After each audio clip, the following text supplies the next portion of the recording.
The silver reckoning is finally here, and there is no place left for the guilty to hide from the light of justice. Experience the high-stakes drama of a final confrontation that will change the lives of our characters forever. Subscribe now and witness the ultimate balance of fate. The morning I finally left, I made myself a full breakfast. Scrambled eggs, toast with real butter, a pot of tea I didn't have to justify to anyone.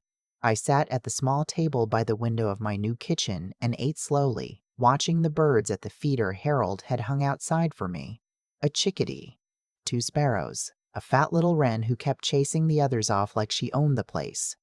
I liked her immediately. That was 6 weeks ago. But to understand why I was sitting in that kitchen, why I'd left a house I owned, a daughter who called herself devoted, a family that said all the right things, I have to go back further. To the night I stood in the hallway outside my son's study and heard my own name spoken like a bill past due. My name is Nora. That's not the name they use for me anymore. It's Mom, mostly. Or just she. As in, she's been a little off lately. As in, she won't be able to manage the stairs forever. As in, she should probably start thinking about her options. I turned 73 last February. I had a hip replacement the previous spring, routine. Clean, healed well. I walk 2 miles every morning. I do the crossword in pen. My doctor, a no-nonsense woman named Dr. Okafor, who does not sugarcoat anything, told me at my last checkup that my blood work looked better than most patients 20 years younger. I mention this because they seem to have forgotten it. Or perhaps they simply find it inconvenient. My son Garrett is 44. He works in healthcare administration, which means he manages budgets, not patients, but he carries himself with the authority of a surgeon. He has answers for everything. He researches before he speaks, or at least he believes he does. His wife Claire is meticulous in the way that only certain people can be, the kind of meticulous that looks like warmth until you realize the warmth has conditions attached. When Garrett called after my hip surgery, I was still in the recovery ward, groggy from anesthesia, my leg in a pressure sleeve that inflated and deflated like something alive. Mom, you can't go back to that house alone. His voice had the gentle firmness of someone delivering a verdict. We've been talking, we have the space. It makes sense. The house he referred to was mine, a 3-bedroom craftsman on a tree-lined street in Millhaven, the house where I raised him, where his father and I planted the wisteria that still climbs the front fence every May, where I had lived alone and contentedly for 6 years since his father passed. I was not struggling there. I was not declining. I was simply a widow in her 70s who sometimes preferred eating dinner at 4 in the afternoon and leaving books everywhere without explanation. But he was so certain, and I was still foggy from anesthesia, and the sleeve on my leg kept inflating, and I was tired of being alone in that recovery room. So I said yes. That was the first mistake. The second was selling the craftsman. Garrett had suggested it carefully, the way you suggest something you've already decided. It'll give you the resources to be comfortable here, Mom. You won't have to worry about upkeep. And honestly, the market is good right now. It would be a shame to let it sit empty. I remember sitting at their dining room table, the expensive, minimalist one with no scratches and no history, and looking at the listing sheet he'd prepared. The number was fair. I signed because I believed we were building something together, not because I didn't see it for what it was. I used to be sharper. Maybe I was then too. And I just wanted to believe in the story more than I wanted to examine the math. My room in Garrett and Claire's house was on the ground floor, which they'd framed as consideration for my hip. It was pleasant enough. A queen bed, a window overlooking the backyard, built-in shelves that I never quite filled because something about the space always felt temporary. Like a waiting room.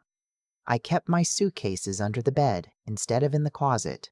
I never asked myself why. Claire ran the house the way she ran everything, efficiently, aesthetically, without visible effort. The kitchen was curated. The throw pillows were coordinated. The refrigerator had labeled sections, and she'd once, very gently, asked me not to move things around because she had a system. I had grown up on a farm in eastern Ohio. My mother's kitchen had dried herbs hanging from nails in the ceiling and flour permanently in the grout between the tiles. Meals were loud and imprecise and magnificent. Claire's kitchen produced dinners that looked like photographs and tasted like apologies. I am being unkind. She is not a bad woman. She worked hard, loved her children, ran her household with a competence I genuinely admired. But she did not love me. She was patient with me, which is different. The way you are patient with weather. Garrett loved me. I believe that firmly. But love, in the way he practiced it, was a set of logistics. Had I taken my medication? Had I made my follow-up appointment? Had I ordered more of those compression socks? He managed me with the same precision he brought to his spreadsheets, and if he noticed I had gone quiet, not confused, not declining, just quiet, it did not seem to register as something that required his attention. Their children are Addison, who is 17, and Ben, who is 14. Addison is beautiful and distant in the way teenagers often are. Her world contained in a phone and a social life that moved too fast for me to track. Ben was the one who still talked to me sometimes. He'd wander into my room after school, sit on the edge of the bed, tell me about a video game or a teacher who was unfair or a lunch table drama I could not follow but listen to anyway. Those 20 minutes were often the best part of my day.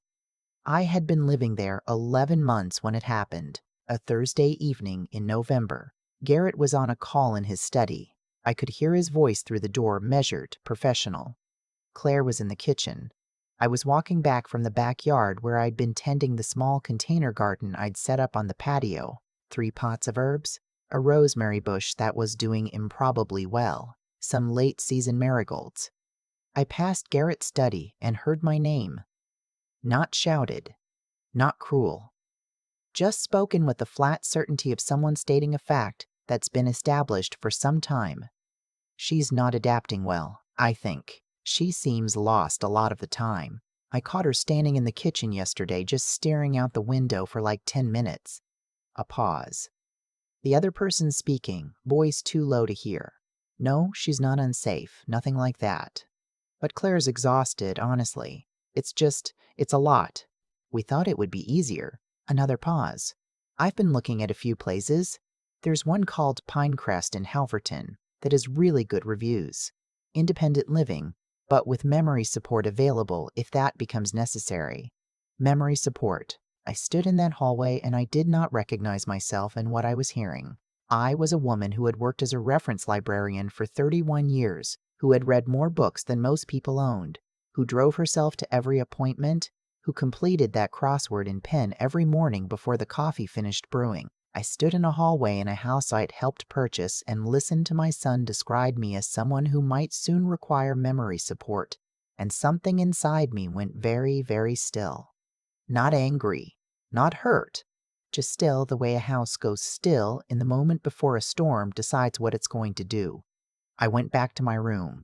I closed the door. I sat in the armchair I'd brought from the craftsman, the one good chair that didn't match anything in Claire's house but that I'd insisted on keeping, and I thought for a long time.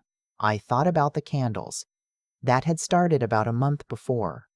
Lavender diffusers, first. One in the hallway, one near my room. Claire had mentioned very carefully that she'd read lavender was wonderful for sleep. I accepted this at face value until the second week, when I noticed she positioned both diffusers directly outside my door and that the scent was particularly concentrated near my room. Then the comment at dinner, aimed at Garrett, but meant for the air in general. The ground floor feels a little close sometimes. I've been airing things out. I had showered that morning. I showered every morning. I used the same soap I'd used for 20 years, plain ivory bar, nothing offensive, nothing medical. But I began to wonder, the way you do when someone plants a thought carefully enough. I began to wonder if I had become, without knowing it, one of those old women whose presence announced itself before she entered a room. I showered twice a day after that. I changed my clothes with obsessive regularity. I left my window open regardless of temperature, letting cold November air strip the room of anything that might have settled. It did not stop the diffusers. The morning after the hallway, I called my old friend Vera. Vera Winslow had been my colleague at the Millhaven Public Library for 22 years. She'd retired 3 years before me and moved to a community called Sycamore Court. Not assisted living, she always emphasized firmly, a co-op for independent adults who simply prefer good neighbors. She'd mentioned it to me twice over the years in the tone of someone leaving a door open. I was wondering when you'd call. she said when she heard my voice. Is there still availability? A small pause. There's a unit that opened in October. 2 rooms, west-facing patio. The woman who lived there before moved to be closer to her daughter. What's the process? Come see it first, Vera said. Then we'll talk process. I told Garrett I had a library board meeting the following Tuesday. He did not question this. He was relieved, I think, that I had something to do. Sycamore Court was nothing like I expected, which is to say it was exactly what I'd hoped for and hadn't let myself believe existed.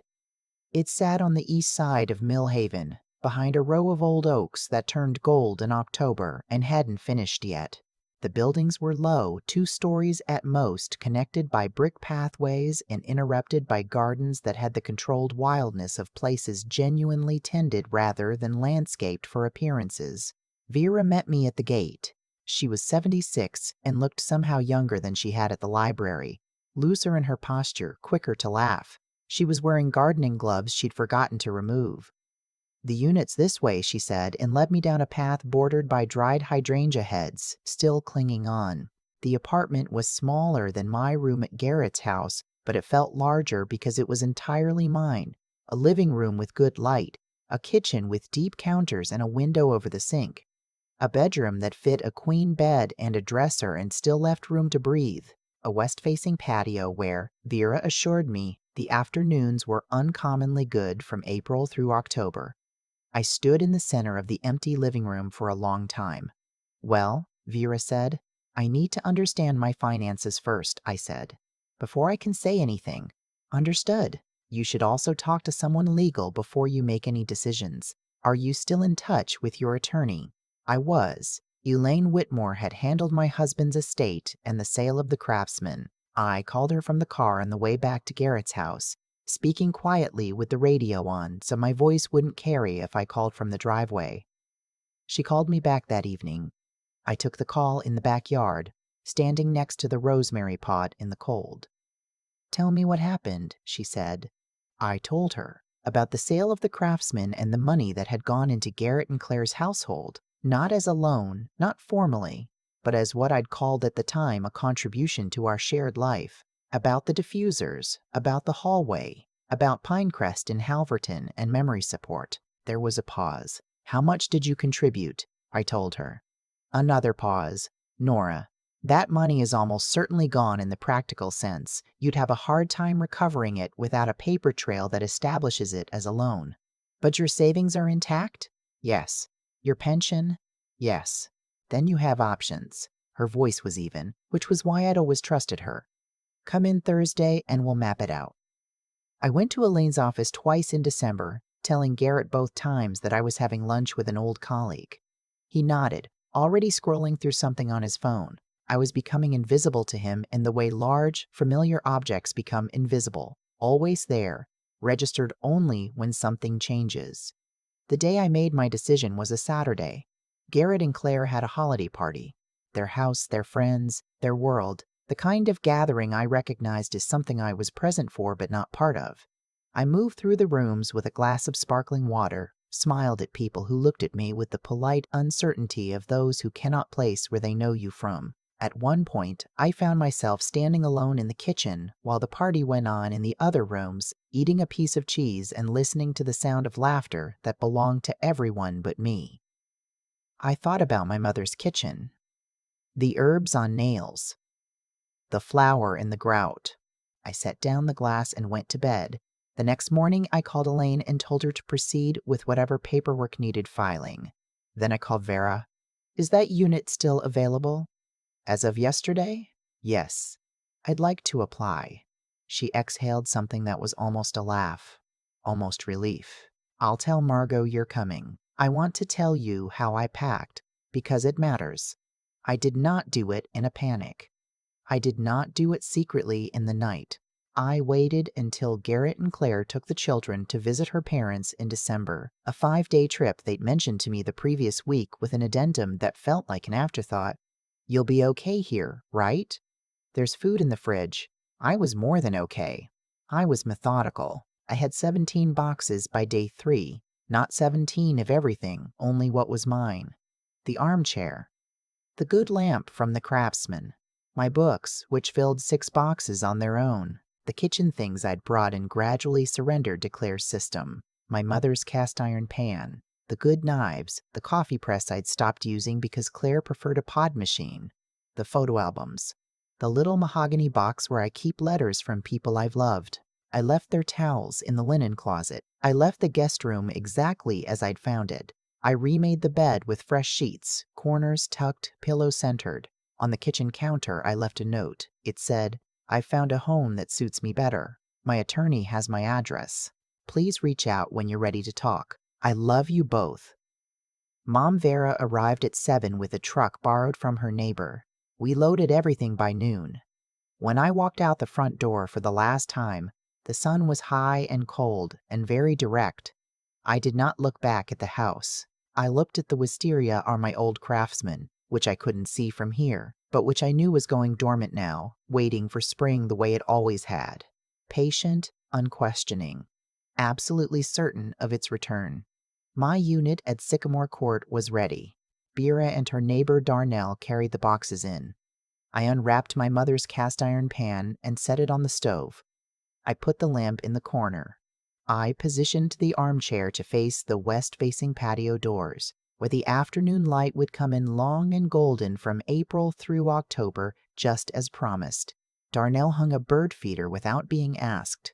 That first evening, after Vera went home, I sat in the armchair in the quiet, and I waited to feel something. Grief, maybe, or the particular loneliness of someone who has just done something irreversible. But what I felt instead was the specific sensation of a breath you've been holding for 11 months. Finally released. I slept 8 hours. In the morning I made eggs in the cast iron pan and ate them standing at the kitchen window, watching the oak leaves come down one at a time, taking their time. I want to tell you about the community because I think people misunderstand these places. They imagine institutional. They imagine the careful cheer of nurses in hallways, the particular smell of carpet cleaners and boiled vegetables, the deliberate cheerfulness of people paid to be kind to you. Sycamore Court was not that. It was 42 adults who had decided, each for their own reasons, that independence and connection did not have to be opposites. The common room had a fireplace and mismatched furniture and a coffee station that was in use by 7 every morning. The garden committee met on Tuesday afternoons and argued with genuine investment about companion planting. There was a book club that Vera had apparently been feuding with for 3 years over their definition of literary fiction, a feud she described with enormous satisfaction. My neighbors introduced themselves. Wallace from across the path, a retired musician who played blues guitar badly and enthusiastically on Sunday afternoons. June with the Yorkshire Terrier who seemed to find my Rosemary particularly interesting. Bet, who ran the art committee and cornered me within 48 hours to tell me there was an open watercolor slot on Wednesday mornings and I should come whether I thought I was artistic or not. No one asked how I was really doing. They asked what I was reading. They asked about the herbs on my patio. They asked if I wanted company at the farmer's market on Saturday. I went to the farmer's market on Saturday. Meanwhile, Garrett called. The first message arrived the morning after I'd moved. Measured, careful, the voice of a man trying not to sound alarmed. "Mom, we got home, and I got your note. I'm not sure I understand. Please call me back." The second was less measured. "Mom, we need to talk. You can't just... This isn't how this works. Where are you staying? Are you safe?" The third, from a number I recognized as Claire's, was a single sentence. "This is really hurtful, Nora." I listened to all 3. I did not call back. Elaine had advised me to wait. "Let them process," she'd said. "You've made a unilateral decision and they're in shock. If you call back in the first 48 hours, you'll have a fight, not a conversation." She was right. I let 4 days pass. Then I called Garrett. He answered on the first ring, which told me he'd been waiting. "Where are you?" he asked. Not "Are you okay?" "Where are you?" he asked. The geographic before the human. "I'm at Sycamore Court," I said. "It's a co-op community in Millhaven. I'm in a 2-room unit on the west side. I have a patio." A pause. "How long have you been planning this?" "A while. You should have told us." "Garrett." I kept my voice even. I heard you on the phone in November. You were discussing Pinecrest and memory support. Silence. I am not declining, I said. I am not confused. I am not a problem to be solved. I was a woman living in a house where the quality of my presence was measured in diffusers and whispered phone calls, and I chose to leave. A breath. You were planning my future without me in the conversation. I simply planned faster. More silence. Then, quietly, I didn't mean it the way it sounded. I know you didn't, and I did know that, but intentions don't determine impact, Garrett. The impact was that I felt like a thing being managed rather than a person being loved. He was quiet for a long time. When he spoke again, his voice had shifted. The administrator gone. Something younger in its place. I just didn't know what to do, Mom. After the hip, I kept waiting for you to. I thought you needed more than we were giving you. And I didn't know how to ask what that was. You could have asked. I know. A pause. I know. We spoke for another 30 minutes. It wasn't a resolution. One conversation doesn't resolve 11 months of accumulated displacement. But it was the first conversation we'd had in almost a year where I felt like myself, where I felt like the person he was actually talking to rather than the problem he was trying to address. Ben texted me that evening. Dad said you moved. Are you okay? I smiled at the screen. More than okay. I have a patio and a bird feeder. Come visit. Can I bring my friend Marco? Anytime. He came the following Saturday with Marco and they spent 2 hours in the community garden with Wallace, who taught them 3 chords on his acoustic guitar and somehow convinced them that blues was the only music that mattered. I watched from a bench with coffee and did not offer advice or direction or any opinion whatsoever, and it was one of the better afternoons I'd had in years. Claire called 2 weeks later. A shorter, more formal conversation. She said she hoped I was comfortable. She said Ben had come home talking about that guitar lesson for 3 days. She said Addison had asked about me, which surprised her. She did not apologize.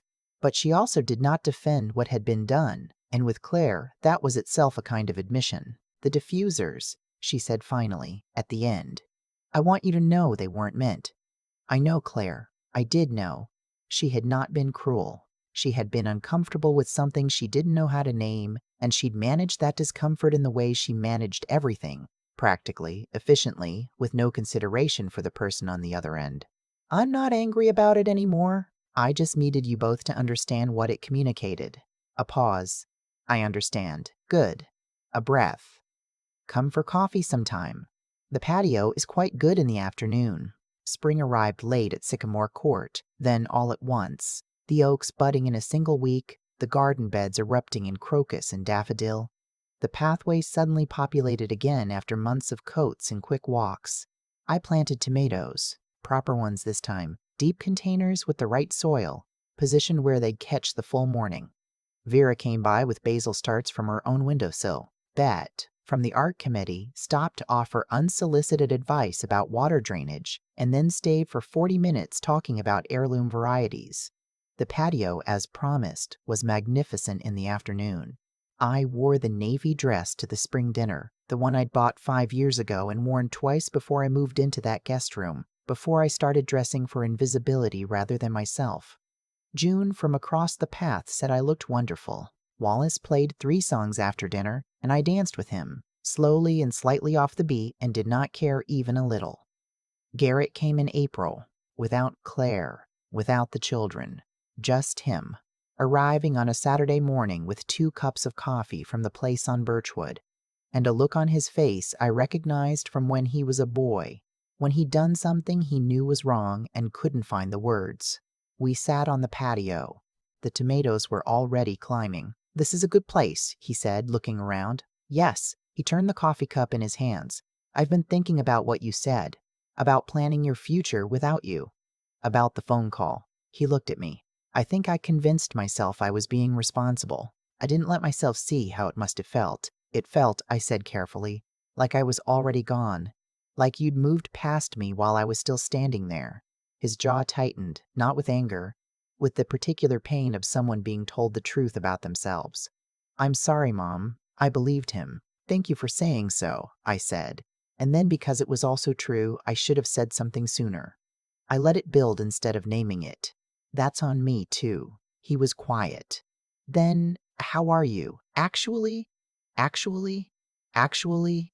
I looked at the tomatoes, the bird feeder, the coffee in my hand, the path beyond the patio where Vera would appear in about 20 minutes with her gardening gloves and her opinions. I'm well. I'm genuinely well. He stayed for 3 hours. We talked about his father, which we hadn't done in years. We talked about the library, about Millhaven, about things that had nothing to do with logistics or care plans. When he stood up to leave, he hugged me at the door and held on for a moment longer than usual. Can I come back? He asked. My door is always open. He came back. Ben came back, with Marco and sometimes without him, for guitar lessons and garden help, and once just to sit and be somewhere quiet when things at home felt too loud. Addison came once, unexpected, appeared at my door on a Sunday afternoon wanting to talk about a decision she was facing, something she didn't want to bring home. I made tea. I listened. I did not tell her what to do. She texted me afterward. Thanks for just listening. The following Thanksgiving, I went to Garrett's house as a guest. I brought a pie, the deep dish apple one my mother made every year, the recipe I'd been carrying in my head for 50 years and almost forgot I still knew. Claire met me at the door. There was a brief, slightly awkward pause, the kind that acknowledges history without requiring it to be rehearsed.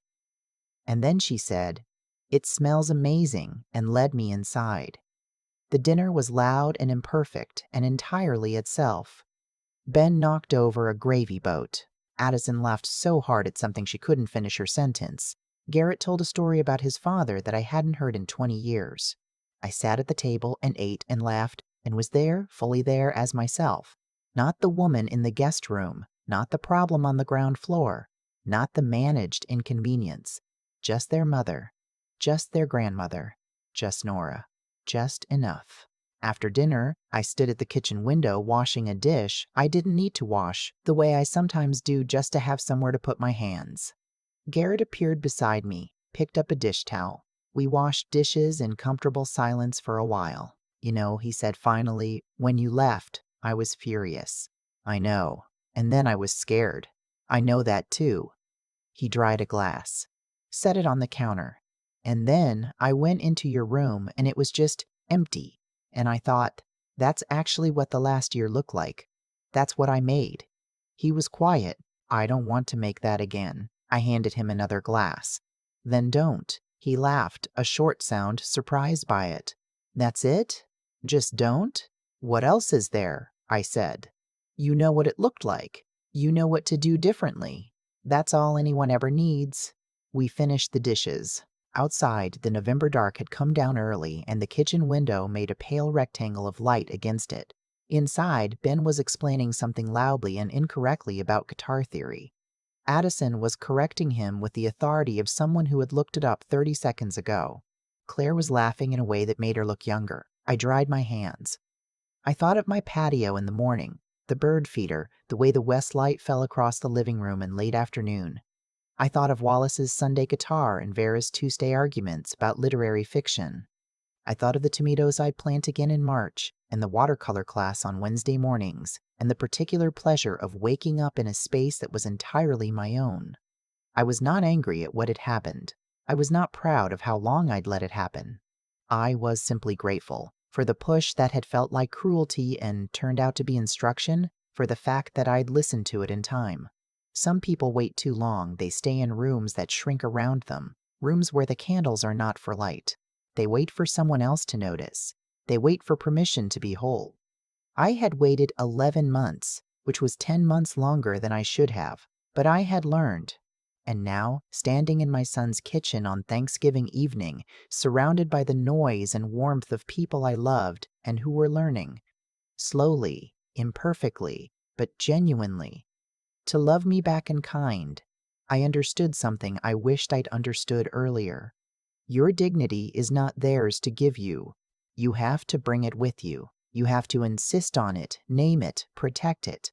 And if the room you're in has no space for it, you have to find a room that does. I had found mine. Where are you watching from today? If this story touched something real for you, I'd love to hear about it in the comments. Don't forget to like and subscribe. We're growing this community one story at a time.